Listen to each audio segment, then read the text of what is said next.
The Missouri sun beat down on the asphalt, baking the Tulane stretch of Route 16 into a shimmering mirage. Heat waves danced above the blacktop, distorting the distant farmhouses into wavering shapes. Inside his air-conditioned SUV, Colonel Elijah McCall barely registered the oppressive heat. His mind was miles away, replaying a conversation with his daughter, her laughter echoing in the quiet of the car. He'd promised her a weekend in St. Louis, a chance to explore the city and escape the monotony of their small-town life. A flicker of a smile touched his lips. Soon, he thought, just a few more hours. A flash of red and blue in the rearview mirror shattered the peace. McCall's hand instinctively tightened on the steering wheel. A police cruiser. He checked his speed, well below the limit. He signaled and pulled over near the crumbling sign for Old Highway J, a forgotten relic of a bygone era. He watched in a mirror as the cruiser settled in behind him, its engine idling, a low thrum against the stillness of the countryside. A small knot of unease began to tighten in his stomach. He hadn't done anything wrong. Why the stop? The deputy emerged from the cruiser, his form tall and imposing against the backdrop of the vast, cloudless sky. The man's gait was stiff, almost robotic, his hand hovering near his holster. McCall took a deep breath, reminding himself to stay calm. He'd faced far more intimidating situations in his career. This was inconvenient. Nothing more. The deputy stopped at McCall's window, his face obscured by the glare of the sun reflecting off his aviator sunglasses. McCall lowered the window, the rush of hot air a stark contrast to the cool interior of the car. The deputy's face, now visible, was set in a grim expression. His eyes, a pale, watery blue, swept over McCall's uniform with a mixture of suspicion and disdain. McCall felt a flicker of irritation. He'd worn this uniform with pride for over 2 decades. He'd earned every single stripe, every medal. License and registration, the deputy said, his voice flat and devoid of any warmth. McCall reached for his glove compartment, his movements precise and deliberate. He could feel the deputy's gaze on him, heavy and scrutinizing. He handed over the documents, his expression neutral. Inside, however, a cold dread was starting to spread, thick and palpable. He knew he had to de-escalate the situation, but a part of him, a deep, visceral part, wanted to unleash the fury that was simmering just beneath the surface. A car horn blared in the distance, breaking the tense silence. The deputy glanced towards the sound, his attention momentarily diverted. McCall took the opportunity to discreetly reach for his phone. He needed to document this. He needed to make sure there was a record of this encounter. He opened his camera app, his heart pounding in his chest. This wasn't just about him anymore. It was about every soldier, every person of color who had ever been unjustly targeted, unfairly judged. The deputy turned back to McCall, his eyes locking onto the phone in his hand. "What are you doing?" he demanded, his voice laced with suspicion. McCall held his gaze. "I'm documenting this interaction, deputy. For my protection." His voice was calm, steady. He knew he was walking a tightrope, but he wouldn't back down. He wouldn't let this man intimidate him. He wouldn't let this man erase him. He was Colonel Elijah McCall, and he would not be silenced. The sun beat down, the heat relentless, a silent witness to the unfolding drama. The air crackled with unspoken tension, the quiet hum of the cruiser's engine a low, ominous drone. The late afternoon sun cast long shadows across Route 16, the heat shimmering off the asphalt. Dust motes danced in the golden rays filtering through the rustling leaves of the roadside oaks. Colonel Daniel McCall stood beside his rental car, the metallic tang of hot engine still lingering in the air. He watched Deputy Halverson approach, a slow, deliberate stride that seemed to emphasize the man's bulk. The deputy's mirrored aviators reflected the distorted image of McCall back at him, a jarring reminder of the skewed perception he was facing. He's enjoying this. A cold thought flickered through McCall's mind. This little performance of power. Halverson stopped a few feet away, his hand resting on the butt of his holstered weapon. The gesture, though seemingly casual, felt calculated. A prickle of unease ran down McCall's spine. a primal instinct to brace for conflict. He quelled it instantly. Years of discipline had taught him the value of control, particularly in the face of unwarranted aggression. This was not the battlefield, but the rules of engagement were surprisingly similar. Stay calm. Assess. Strategize. License and registration, sir, Halverson drawled, his voice thick with a rural Missouri accent. McCall presented the documents, his movements precise and economical. He could feel the weight of Halverson's gaze, heavy with suspicion. Because of my skin, McCall thought, the familiar bitter taste rising in his throat. Because I dare to drive a decent car on a Missouri backroad. Halverson scrutinized the documents, a slight frown creasing his forehead. The silence stretched, punctuated only by the chirping of crickets in the nearby fields. Each second felt like an eternity, a deliberate tactic to unsettle him. McCall maintained eye contact, his gaze unwavering. He wouldn't give the man the satisfaction of seeing him intimidated. "Step away from the vehicle, sir," Halverson finally said, his voice hardening. McCall's jaw tightened. This was escalating beyond a routine traffic stop. "On what grounds, deputy?" he asked, keeping his voice even. He felt a flicker of anger, a hot ember buried beneath layers of self-control. Halverson's grip tightened on his holster. "Just step away from the vehicle, sir." The sir dripped with sarcasm, a thinly veiled insult. McCall's internal monologue churned. He could refuse, assert his rights, but what would that achieve? A physical altercation? Further proof, in Halverson's prejudiced mind, that he was a threat? He had to play this smart. "Am I being detained?" McCall asked, his voice carefully modulated. He needed clarity. He needed leverage. "You are now," Halverson snapped, producing a pair of handcuffs. The metallic click echoed in the stillness. A wave of cold fury washed over McCall. He fought to contain it, to keep his expression neutral. This was a blatant abuse of power. He wanted a reaction. He wouldn't give him one. "You're seriously detaining me?" McCall asked, incredulity edging into his voice. "I've committed no offense." He held Halverson's gaze, searching for a flicker of doubt, a hint of reason. He found none, only a smug satisfaction that chilled him to the bone. The handcuffs clicked shut around McCall's wrists, the cold steel a stark reminder of his predicament. The injustice of it burned, a slow, simmering rage that threatened to consume him. "Breathe," he told himself. "Think." "Sir, I need to make a call," McCall said, his voice steady despite the turmoil within. This was his first move. He needed to reach someone, anyone, who could intervene. Halverson smirked. "You'll get your phone call at the station, Colonel." He emphasized the rank with a mocking tone. The casual dismissal of his title, the blatant disrespect, ignited a fresh spark of anger. McCall felt a knot tighten in his stomach.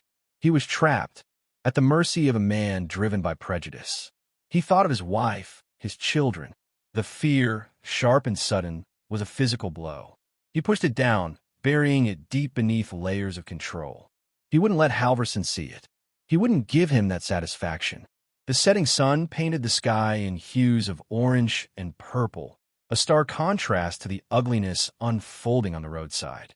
The crickets chirped, oblivious to the human drama playing out before them. The air, thick with the scent of dust and dry grass, suddenly felt suffocating. McCall stood there, cuffed and helpless, but not broken. He had faced worse. He had stared down death on foreign battlefields. This petty display of prejudice was a different kind of battle, but a battle nonetheless. And he would fight it with the same unwavering resolve, the same strategic mind that had served him so well throughout his career. He closed his eyes for a brief moment, gathering his strength, formulating his plan. This was only the beginning. He would not be silenced. He would not be intimidated. He would get justice, not just for himself, but for every other person who had been subjected to this kind of injustice. The thought, a burning ember of resolve, warmed him against the encroaching chill of the evening. The harsh vinyl of the cruiser's seat pressed against McCall's back, a stark contrast to the crisp, starched cotton of his uniform. Each bump in the road sent a jolt through him, a physical reminder of the absurdity of his situation. He could smell the faint, stale odor of fast food lingering in the enclosed space, a testament to Halverson's hurried lunch. He watched the deputy's profile, the tight set of his jaw, the way his fingers drummed impatiently on the steering wheel. This man, this small-town deputy, thinks he has power over me. The thought was a bitter pill, but McCall swallowed it down, his outward composure unwavering. He knew that anger, open defiance, would only fuel Halverson's misguided sense of authority. He pulled his phone from his pocket, the cool metal a small comfort in his hand. He dialed General Rankin's number, the familiar sequence of digits a lifeline in this sea of injustice. Each ring echoed in the silence of the car, amplifying the tension. Halverson glanced at him, a flicker of annoyance crossing his face. He thinks this is a bluff, McCall thought, a grim satisfaction settling in his gut. He would soon learn otherwise. Rankin, the general's voice barked through the phone, sharp and decisive, a sound that had commanded armies. General Rankin, this is Colonel McCall, he replied, his voice calm and measured, betraying none of the turmoil within. He felt Halverson stiffen beside him, a subtle shift in posture that spoke volumes. McCall, what's the situation? Your location shows you're stationary, not en route as scheduled. The general's tone sharpened, a hint of concern threading through his usual command. I've been detained, sir. Unlawfully, I might add, by Deputy Halverson of the Monroe County Sheriff's Department. McCall's words were precise, devoid of emotion, each syllable a carefully placed stone in the foundation of his case. A beat of silence hung in the air, thick with unspoken questions. Then, Rankin's voice, colder now, steel replacing the earlier concern. Put Deputy Halverson on the line. McCall held out the phone, a ghost of a smile playing on his lips. Halverson hesitated, a flicker of uncertainty in his eyes, the first crack in his facade of authority. He took the phone, his hand trembling slightly. Halverson, he mumbled, his previous bluster gone, replaced by a nervous tremor. The ensuing conversation was brief, punctuated by Halverson stammering yes, sir, and no, sir. McCall watched him, the man's face paling with each curt response. The bravado had evaporated, leaving behind a shell of fear and subservience. He could almost feel the weight of the general's disapproval radiating through the phone, a tangible force pressing down on the deputy. He finally understands the magnitude of his mistake, McCall thought, a cold satisfaction washing over him. The phone call ended with a curt click. Halverson handed the phone back, his hand shaking so badly that McCall almost had to take it from him. The deputy avoided his gaze, his eyes fixed on some distant point on the horizon. The silence in the cruiser was deafening, broken only by the hum of the engine. Halverson fumbled with the handcuffs, his movements jerky and uncoordinated. The metal clicked open, releasing McCall from his confinement. He rubbed his wrists, feeling the phantom pressure of the restraints. He stepped out of the car, breathing in the fresh air, the scent of pine needles and damp earth, a welcome contrast to the stale interior of the cruiser. He looked at Halverson, the man still standing beside the car, his face a mask of shame and regret. Deputy Halverson, McCall said, his voice low and steady. He saw the man flinch, his shoulders slumping further. This incident will not be forgotten. Not by me, not by the general, and certainly not by those who have suffered similar injustices at your hand. He turned and walked away, the gravel crunching beneath his boots, a sound that resonated with the weight of unspoken words. He knew this was not the end. This was a beginning of accountability, a beginning of change. He had been unjustly detained, humiliated, but he had also been given a platform to speak for those who have been silenced, a platform to demand justice, not just for himself, but for all who had been wronged. He could feel Halverson's gaze on his back, a burning reminder of the man's transgression. He did not turn back. He had no need to. The power dynamic had shifted. The fear, the uncertainty, now resided in the eyes of the deputy. And within McCall, a quiet resolve hardened, a determination to ensure that such an incident would never happen again. He thought of Angela Pryor, the widow he'd met just days before, her voice trembling as she recounted her own husband's unfair treatment at the hands of the same deputy. He thought of the countless others who had likely suffered in silence, their voices unheard, their stories untold. This victory was not just his. It was theirs. As he walked towards his car, the setting sun painting the sky in hues of orange and purple, he felt a sense of weary satisfaction. The fight was far from over, but today justice had prevailed, a small but significant victory in a larger battle. The road ahead was long, but he was ready. He was prepared to walk it, not just for himself, but for all those who had been denied the basic dignity of respect and fair treatment. The phone call had been more than just a rescue. It was a declaration that he would not be silenced, that he would not stand idly by while others were wronged. He would fight. He would persevere. He would ensure that their voices were finally heard. The biting wind whipped across the flat expanse of Route 16, carrying with it the dust and grit of the Missouri plains. Colonel McCall stood on the shoulder of the road, the chills seeping through his uniform despite the late morning sun. He watched the taillights of the patrol car disappear, a red smear against the endless gray ribbon of highway. No apology, no explanation, just the silent, retreating acknowledgement of his wrongful detention. The handcuffs had left an uncomfortable pressure on his wrists, a phantom sensation that mirrored the tightness in his chest. He flexed his fingers, the small movement a futile attempt to dispel the lingering unease. Dismissed like an insignificant inconvenience. The thought scraped against his pride, a raw, unfamiliar feeling for a man accustomed to command and respect. He wasn't naive. He knew the undercurrent of prejudice that ran through this country, the subtle and overt ways it manifested. But to experience it so blatantly, so casually, after decades of service, the injustice of it settled deep in his bones, a cold, hard knot. The metallic tang of blood still lingered in his mouth from where Halverson's rough grip had split his lip. He touched it gingerly with his tongue, the small sting a sharp reminder of the humiliation. Humiliation. The word echoed in his mind, a discordant note against the backdrop of his military career. He'd faced down enemy fire, endured grueling training, navigated complex political landscapes. But this felt different. This felt personal. This felt like a violation that extended beyond himself, a stain on the uniform he wore, on the oath he had sworn to uphold. He drew a deep breath, the crisp air a welcome shock to his system. Control, McCall. Control. The mantra he'd repeated countless times in high-stress situations now served as a balm against the rising tide of anger. He had a choice. He could succumb to the bitterness, let it consume him, or he could channel that energy into something productive, something meaningful. A hesitant voice broke through his thoughts. "You all right, man?" McCall turned to see a young man, barely out of his teens, standing a few feet away. He clutched a phone in his hand, his eyes wide with a mixture of concern and apprehension. McCall recognized him, the bystander who had witnessed the entire incident.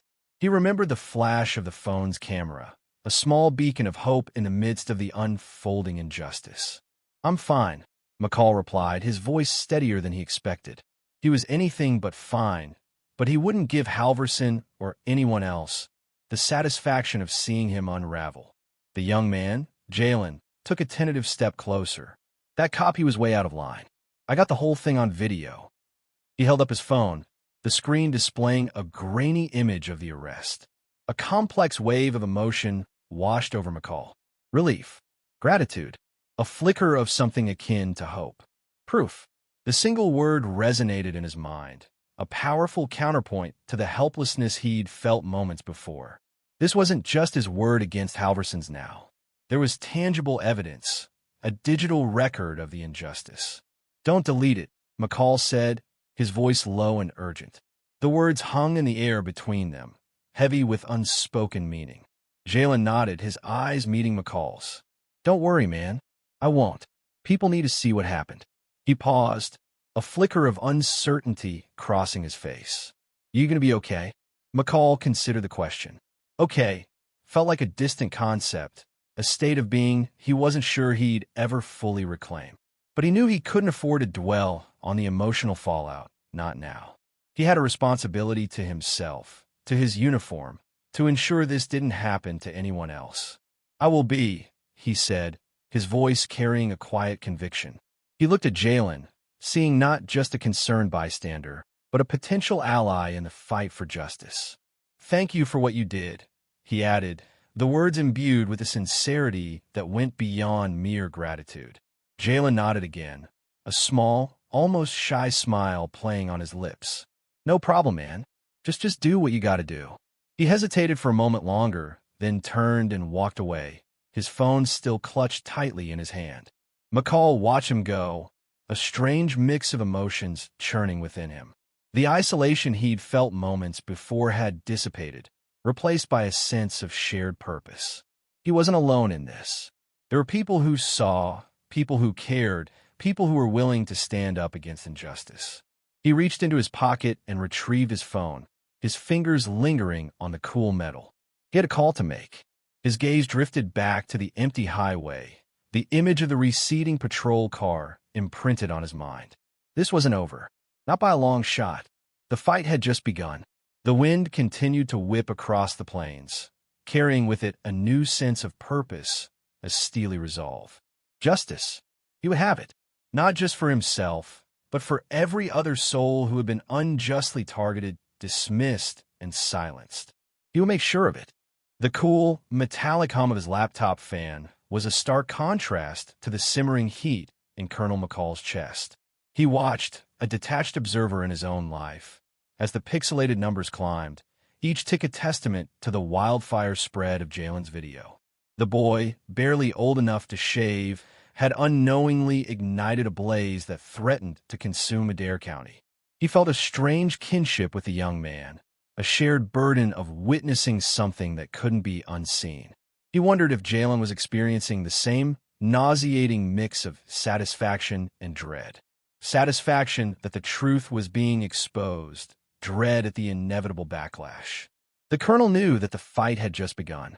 The screen reflected in his dark eyes, the flickering light painting his face with an ethereal glow. The comments scrolled past, a torrent of outrage and disbelief. Colonel detained without cause. Uniform doesn't stop racial bias.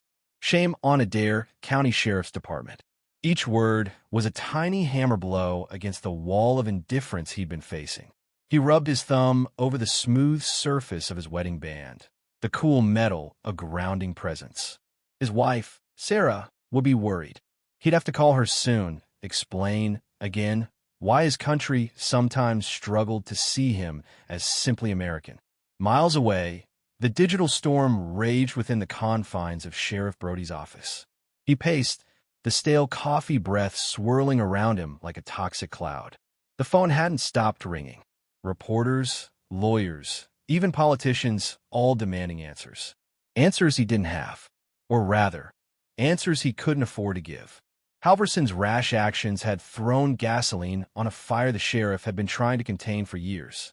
The simmering resentment, the hushed whispers about racial profiling, it had all exploded. He glanced at the hastily drafted press release on his computer, the weak words offering full cooperation and internal review, ringing hollow even to his own ears. He swore under his breath, the metallic tang of fear coating his tongue. This wasn't going away. Jalen sat on his porch swing, the rhythmic creak a counterpoint to the chaotic rhythm of his heart. He watched the setting sun paint the sky in hues of orange and purple, a breathtaking spectacle that seemed incongruous with the turmoil brewing inside him. His phone buzzed incessantly, notifications piling up like unread mail. He had expected some reaction, but this was a tsunami. He had been so focused on capturing the injustice, he hadn't fully processed the potential consequences. He felt a sudden, sharp pang of guilt. He hadn't considered how this might affect Colonel McCall, how it might expose him to even more scrutiny. He closed his eyes, the image of the colonel's calm, dignified face seared into his mind. He had done the right thing, hadn't he? He hoped so. The weight of the situation pressed down on Angela Pryor like a physical burden. She sat in her dimly lit living room, clutching a framed photo of her late husband, his Marine uniform crisp and proud. The video had ripped open barely healed wounds, the memories of her husband's own humiliating encounter with Deputy Halverson flooding back with agonizing clarity. The dismissive tone, the unwarranted suspicion, the casual cruelty. She had tried to fight then, but her voice had been lost in the wilderness of indifference. Now, seeing the same pattern repeat itself, a different kind of fire ignited within her. This time, she wouldn't be silenced. Halverson, holed up in his darkened apartment, felt the walls closing in. He scrolled through the comments, each one a venomous sting. He had been so sure of himself, so certain of his authority. Now, that certainty had crumbled into dust. He saw his reflection in the blank TV screen, a stranger staring back at him. He had been a good cop, hadn't he? He had just been doing his job. But the image of Colonel McCall's unwavering gaze, the quiet dignity in the face of his aggression, chipped away at his self-justifications. He drained his glass of whiskey, the burning liquid a poor substitute for the burning shame in his gut. General Rankin, his voice a low rumble over the secure line, listened to Colonel McCall's account with a grin set to his jaw. He hadn't needed the video to believe the colonel. He knew the insidious nature of prejudice, the way it could fester unseen, poisoning the very foundations of justice. He had seen it too many times. This incident, however, was a blatant violation, a public display of the cancer that needed to be excised. He assured Colonel McCall that swift action would be taken, not just against Halverson, but against the systemic failures that allowed such behavior to flourish. He felt a surge of anger, a cold fury that fueled his resolve. This wouldn't just be swept under the rug. The digital wildfire continued to spread. News outlets picked up the story, amplifying the outrage. Politicians issued statements, condemning the incident and calling for accountability. The Adair County Sheriff's Department's weak press release was met with derision, further fueling the flames of public anger. The pressure mounted, an invisible force pushing against the walls of denial and indifference. The world, it seemed, was finally watching. The small town of Adair County, Missouri, had become the epicenter of a national conversation, the quiet dignity of a colonel forcing a nation to confront its uncomfortable truths. The silence had been broken, and the consequences were only just beginning. The Missouri State Capitol building stood imposing against the pale sky, a stark white against the muted blue. Sunlight glinted off the polished marble, reflecting the faces of the crowd gathered on the steps. Darius McCall stood at the podium, a sea of expectant faces blurring at the edges of his vision. He felt the weight of their gazes, the pressure of the moment pressing against his chest like a physical force. He adjusted the microphone, the small metallic click echoing unnaturally loud in the sudden hush. He took a deep breath, the crisp autumn air a cold contrast to the heat building in his palms. 23 years, he thought, the number a cold, hard pebble in his gut. 23 years of service, and this is how it culminates. He swallowed, pushing down the bitterness. This wasn't about him anymore. My name is Colonel Darius McCall. He began, his voice steady, resonating with a controlled power that belied the turbulent emotions within. He saw Jalen standing near the front, phone held aloft, recording. The young man gave him a small, encouraging nod, and a flicker of warmth touched Darius's heart. This young man's courage had been the catalyst, a ripple effect, turning a single act of injustice into a wave of awareness. He doesn't even know the power he holds, Darius mused, his gaze sweeping over the crowd. The power of witnessing, of documenting, of speaking truth to power. He continued, each word measured, each phrase carefully chosen. I served my country for 23 years, he repeated, the weight of those years settling heavily on each syllable. The faces in the crowd shifted, a subtle ripple of unease moving through them. He saw a few veterans, their faces etched with a familiar weariness, a silent understanding passing between them and him. He knew they carried their own burdens, their own stories of battles fought on foreign soil and the battles faced returning home. He resisted the urge to rub his hand across his close-cropped hair, a nervous habit he'd fought to suppress throughout his military career. Control. He needed control. He couldn't afford to let his emotions dictate his actions now. This wasn't a battlefield, but it was a fight nonetheless. A fight for his dignity, for the dignity of every person who had been judged by the color of their skin instead of the content of their character. I faced enemy fire, navigated treacherous terrain, and led men and women through unimaginable hardship. The words flowed out of him, steady and unwavering, carrying the weight of his experience. He saw a woman in the crowd, her eyes glistening with unshed tears. He wondered about her story, the experiences that resonated with his words. Was she a veteran, a family member of one, or simply someone who understood the sting of injustice? He paused, letting the silence hang heavy in the air. I never thought, he continued, his voice dropping a notch, that the greatest battle I would face would be on American soil, against an enemy I couldn't identify on a battlefield. The air crackled with the unspoken tension. He could feel the weight of expectation, the silent demand for answers. I'm not here to shame one man, he said, his gaze settling on a point just beyond the crowd. He saw Halverson's name on placards held high, a stark reminder of the man who had sparked this firestorm. He felt a flicker of anger, a hot, sharp stab of resentment, but he pushed it down. This was bigger than Halverson. This was about a system, a mindset that allowed such injustices to occur. I want accountability, he declared, his voice rising in intensity. He could feel the energy of the crowd shifting, a palpable wave of agreement washing over him. I want justice, not just for myself, but for every individual who has been unjustly targeted, profiled, and humiliated because of the color of their skin. He saw Angela Pryor standing at the back of the crowd, her face pale, her eyes filled with a quiet strength. He knew the pain she carried, the weight of her husband's unjust treatment. Her presence was a testament to the enduring impact of these actions, the ripple effect of prejudice that extended beyond the immediate victim. He drew strength from her presence, a silent acknowledgement of the shared burden they carried. He continued, his words gaining momentum, fueled by the righteous anger simmering beneath his controlled exterior. I stand before you today, not as a victim, but as a testament to the resilience of the human spirit. I stand before you as a representative of countless others who have faced similar injustices, whose voices have been silenced, whose stories have been ignored. He could feel the shift in the atmosphere, the palpable change in the energy of the crowd. He had transitioned from victim to advocate, his personal experience transformed into a powerful call for change. He saw nods of agreement, heard murmurs of support, and felt a surge of hope rising within him.